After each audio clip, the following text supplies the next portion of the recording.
होना चाहिए। भोजन, सुरक्षित पेयजल, कपड़े, आवास, सार्वजनिक स्वास्थ्य और चिकित्सा देखभाल, सामाजिक सुरक्षा और सामाजिक सेवाओं की सुलभ पहुंच के साथ साथ महिलाओं और पुरुषों के स्वास्थ्य और कल्याण से जुड़ी सार्वजनिक सुविधाएं और स्पेस के अधिकारों की रक्षा की जाए। ग्रामीण भूमिहीनों को जीवन यापन लायक मजदूरी और 5 एकड़ भूमि का स्वामित्व सुनिश्चित किया जाए। ये भी सुनिश्चित करें कि अनुसूचित जात को उन्हें आवंटित सभी भूमि का कब्जा मिल जाए। 3. बंधुआ मजदूरी प्रणाली अधिनियम उन्मूलन अधिनियम 1976 को लागू करें और बाल श्रम को तुरंत समाप्त करें। 4. सभी सरकारी खरीद और ठेकों में अनुसूचित जात के लिए अनुपातिक आरक्षण सुनिश्चित करें। सरकारी और निजी संगठनों को आपूर्तिकर्ता विविधता और डीलरशिप विविधता को लागू करना होगा। ये मांगे आप लोग जानते हैं, कई बार हम लोग उठा चुके हैं। सरकारें कहती भी हैं कि आपको राशन की दुकान हम देंगे, आपको ठेका हम देंगे, आपको ताल का ठेका देंगे, लेकिन होता ये है कि ठेका किसी बड़े आदमी को मिलता है और वो किसी गरीब दलित को आगे करके उसका हस्ताक्षर करवाकर ठेके का फायदा वो उठाता है और वो जो गरीब दलित होता है उसको कुछ भी नहीं मिलता। इसलिए इस कानून को ठीक से लागू करने की मांग हम लोगों ने रखा है।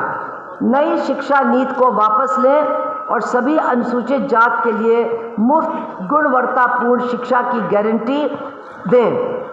पर्याप्त छात्रवृत्तियों का शीघ्र भुगतान सुनिश्चित करें। आप लोग सब जानते हैं, यहाँ पर बिहार, उत्तर प्रदेश, हरियाणा, मध्य प्रदेश के तमाम लोग यहाँ मौजूद हैं कि जहाँ जहाँ भाजपा का शासन है वहाँ बच्चों को जो छात्रवृत्ति मिलती थी, जो दलित बच्चों को, आदिवासी बच्चों को जो स्कॉलरशिप मिलती थी, वो बिल्कुल बंद हो गई है।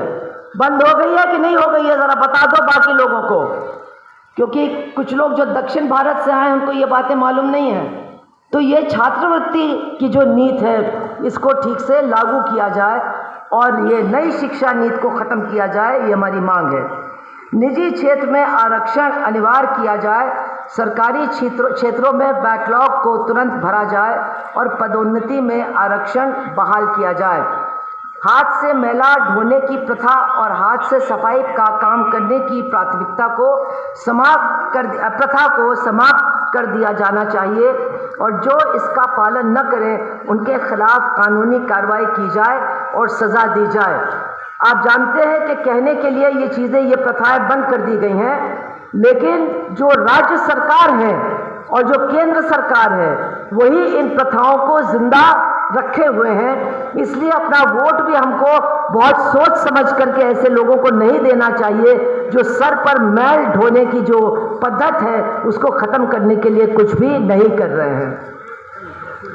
मनरेगा को बिना किसी शर्त और रुकावट के लागू किया जाए। लंबित वेतन का तुरंत भुगतान किया जाए। कार्य दिवस बढ़ाकर 200 दिवस प्रतिवर्ष किया जाए और मजदूरी 600 रुपये प्रतिदिन होनी चाहिए। तो ये हमारा मांग पत्र है जिस पे हम लोगों ने हस्ताक्षर इकट्ठा किए हैं। आगे भी हम कर सकते हैं। और बड़ी बात यह है कि अब 2024 में मार्च, अप्रैल, मई के महीने में लोकसभा का चुनाव आने वाला है। तमाम लोग आपके पास आएंगे वोट मांगने के लिए, लेकिन हमको, और ये मैं स्पष्ट करना चाहती हूँ, हमको किसी से कोई भीख नहीं चाहिए, हमको अपना अधिकार चाहिए। और जो हमारे अधिकारों को दिलवाने का वादा करेगा अपने घोषणा पत्र में उनको दर्ज करेगा, उसी को हम अपना वोट देंगे। ये हमारा फैसला होना चाहिए। ये बात मैं इसलिए कह रही हूँ क्योंकि कल 5 विधानसभाओं के चुनाव के नतीजे आए हैं, एक का आज आएगा, 4 कल आ चुके हैं। और हमने देखा कि जो मनुवादी ताकतें हैं जिन्होंने पिछले 9 साल में दलित अधिकारों का हनन किया है, we have seen yesterday that those Manivadi forces which have attacked Dalit rights so shamelessly in the last 9 years, very, very unfortunately, they have received a lot of votes from poor people also. उनको गरीबों का भी vote जैसे भी मिला हो, लेकिन मिला है और उनको मौका दिया गया है कि वो और शोषण करें और हमारे अधिकारों का हनन करें। तो हमको इसका अंत करना होगा। ये अंत तभी होगा, डॉक्टर अंबेडकर ने अपने संविधान में सबको एक वोट दिया है, उस वोट की कीमत हमको पहचाननी चाहिए और समझनी चाहिए। Doctor Ambedkar in his constitution gave each citizen the right to vote. We must recognize the value of this vote and use it wisely to ensure our rights and to take our struggle forward.